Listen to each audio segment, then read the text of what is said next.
Hello, I'm Alexander and welcome to WrightBuilt.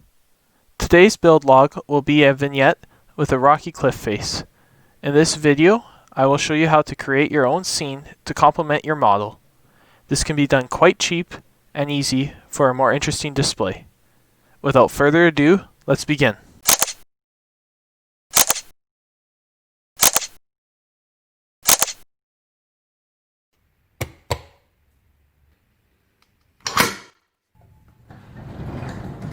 Products used include 1/8 inch cork sheets, static grass, real rocks and pebbles, fine gravel, earth paints, glue, celluclay or paper mache, plaster to Paris, and either a kit or the supplies to cast your own rocks. Woodland Scenics makes craft kits targeted for school projects and provides everything you need to get going for a really cheap price. Links for some products can be found in the description below. The most important component to create immersive rock work is the mold used for casting. Using a variety of shapes helps to ensure the natural appearance. Even with a cheaper option, as shown, the results are quite impressive. Casting a sufficient number of rocks is the first step in this process. The initial structure of the base was created using 1/8 inch cork, hot glued together. Then, the rough shape of the base was created using celluclay.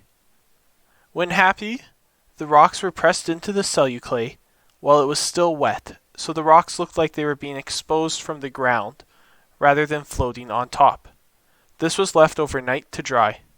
Once dry, more plaster was mixed and applied with a brush between the rocks to fill in any large gaps in the celluclay. Additionally, a thicker mix of plaster was done to sculpt together the different rock pieces, making up the main rock face.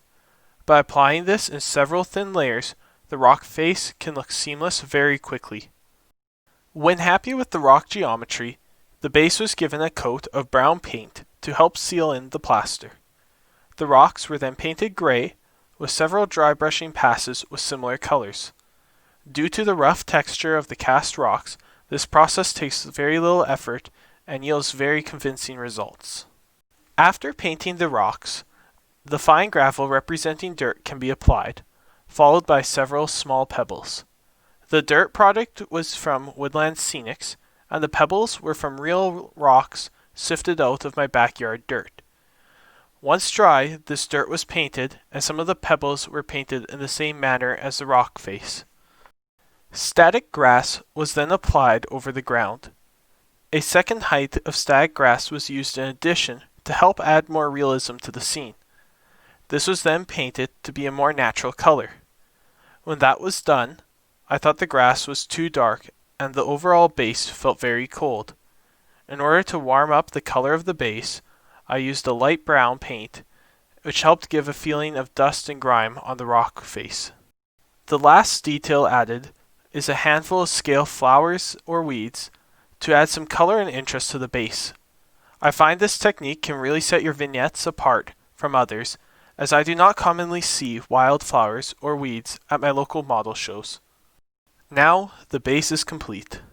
Part of the reason why I like building interesting bases for my models is due to the fact that you can make an impressive looking scene very quickly and is less stressful, as you can be a little sloppier than with your miniature in applications. Using your creativity, you can use a wide variety of materials to tell a unique story. Thank you for watching. Please like and subscribe to support the channel. Feel free to comment on any techniques you would like tutorials on or products reviewed. Affiliate links will be posted in the description below for products used, which helps support the channel by providing a commission with no extra charge to you. Stay tuned for more, as next week will be a double video upload.